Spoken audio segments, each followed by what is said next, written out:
Сәлеметсіздер ме бесінші сынып оқушылары. Бұл сабақта біз сіздермен English Class 5 Students Book Review Unit 4 тақырыбы бойынша берілген сабақтағы жаттығулардың жасалу жолымен және жауаптарымен танысып боламыз. Page 52 52-ші бет. Сабақты бастамас бұрын басқа да пайдалы сабақтарды жібере алмау үшін осы каналға тіркеліп, егер сабақ пайдалы болса, видеоға лайк басып, достарыңызбен бөлісіп кетіңіздер.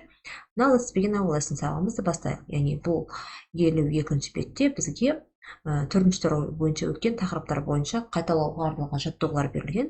Exercise 1. Бірінші жаттығу. Complete the sentences with the words in the box. Төмендегі сөйлемдерді жоғарыдағы сөздермен толықтыруымыз қажет, яғни отбасы атаулары. The first. My father's mother is my grandmother is. Менің әкемнің анасы маған әже. My uncle's son is my cousin. Менің көкемнің баласы маған туысқан іні, cousin болып келеді. The third. My mother's sister is my aunt. Менің анамның сіңлісі маған aunt, яғни тетя, әпке болып келеді. My son's sister is my daughter. Менің баламның қарындасы менің қызым. My cousin's father is my uncle. Менің туысқандарымның әкесі маған көке. My parents' daughter is my sister. Менің ата-анамның қызы маған сіңлі. My grandmother's husband is my grandfather. Менің әжемнің күйеуі маған ата. My brother is my grandfather's grandson. Менің ағам, атамның немере ұлы. Деген сияқты сөйлемдер шықты. Next, exercise 2. Match the pairs of opposite adjectives. Яғни төмендегі сын есімдерді бір-бірімен жаңағы антонимдермен байланыстырып шығуымыз қажет. Мағынасы қарама-қарсы сөздермен. For example, the first. Бірінші young, old, young жас, old кәрі, short қысқа, tall ұзын, horrible қорқынышты, nice жақсы, unfriendly досшыл, досшыл емес, friendly досшыл, noisy шулы, quiet тыныш, dark қара шашты, фея ақ шашты деген сияқты сөйлемдер шықты. Next, exercise 3. Write sentences with have got, has got, haven't got және hasn't got. Яғни төмендегі берілген сөйлемдерді белгісіне қарай болымды болым сөйлем құрастыруымыз қажет. For example, I have got 2 brothers. Менің 2 інім бар. Next, I haven't got a pet. Менде үй жануары жоқ. My cousins have got dark hair. Менің туысқандарымның шаштары қара.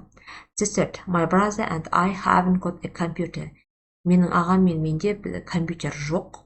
The fourth, Steve's got a new bicycle. Стивтің жаңа велосипеді бар. The fifth, Lydia hasn't got a cat and a dog. Лидияның мысық және де иті жоқ. The sixth, my grandmother hasn't got a car. Менің әжемде көлігі жоқ.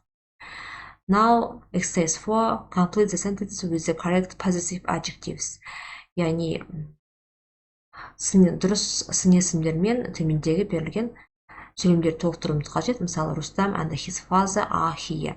Рустам және де оның әкесі осында. Айзере and her brother are at home today. Айзере және де оның інісі бүгін үйде. The second, Lena and Butter are with their friends at the sports center. Лена мен Батыр олардың достарымен бірге спорт кешенінде. The third, this is my favorite cafe. Бұл менің сүйікті кафем. Its name is the Bistro. Оның аты Bistro. The fourth, I'm with my friend Gulfiya today. Бүгін менің досым Гүлфиямен біргемін. The fifth, here's your DVD, Самат. Thanks. Мынау сенің DVD, яғни дискің, Самат. Рахмет. The sixth, we are with our parents today. Бүгін біздің ата-анамызбен біргеміз. Next, exercise 5. Complete the questions with have, has, then match the questions and the answers. Төмендегі берген сұрау сөйлемдерді have, has етістіктермен толықтыруымыз қажет. Мағынасына сәйкес және де одан кейін жауаптармен сәйкестендіреміз. The first. Have you got a cousin in the USA? ақшта сенің туысқан аға әпкелерің бар ма? C. No, I haven't. Жоқ, менде жоқ. The second. Has your house got a garden? Сенің үйіңде бақша бар ма? F. Yes, it has. Иә, бар. Has Pete got fair hair?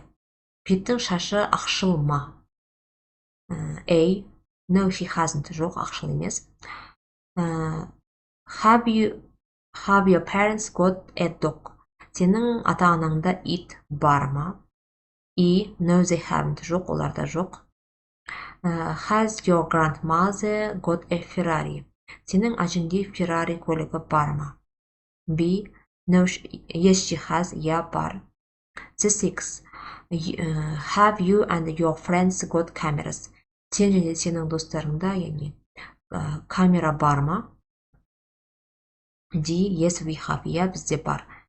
Деген сияқты сұрау сөйлеммен оған қысқа жауаптар сәйкестендіріп шықтық. Now exercise 6, match 1 to 5 with A to F to make phrases. There is one part you don't need. Яғни төмендегі сөз тіркестерін фраза шығатындайға бір-бірімен сәйкестендіруіміз қажет. Яғни бұл жерде бір артық бөлігі бар екен. Яғни let's match. Сәйкестендіреміз. That's a nice photo. Мынау қандай әдемі сурет. Which one is Thomas? Қайсысы Томас?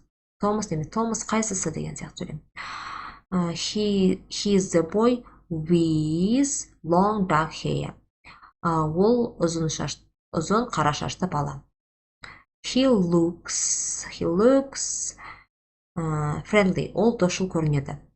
Мұхтар is at the back in the middle. Яғни Мұхтар ортада артында тұрған бала деген сияқты сөйлемдер шықты. Next exercise 7. Listen to Elena describing a family photo, then complete the text. Яғни сіздерге Еленаның отбасын сипаттап жатқан суреттің туралы жаңағы тыңдалым тыңдап төмендегі берілген сөйлемді толықтыр дейді.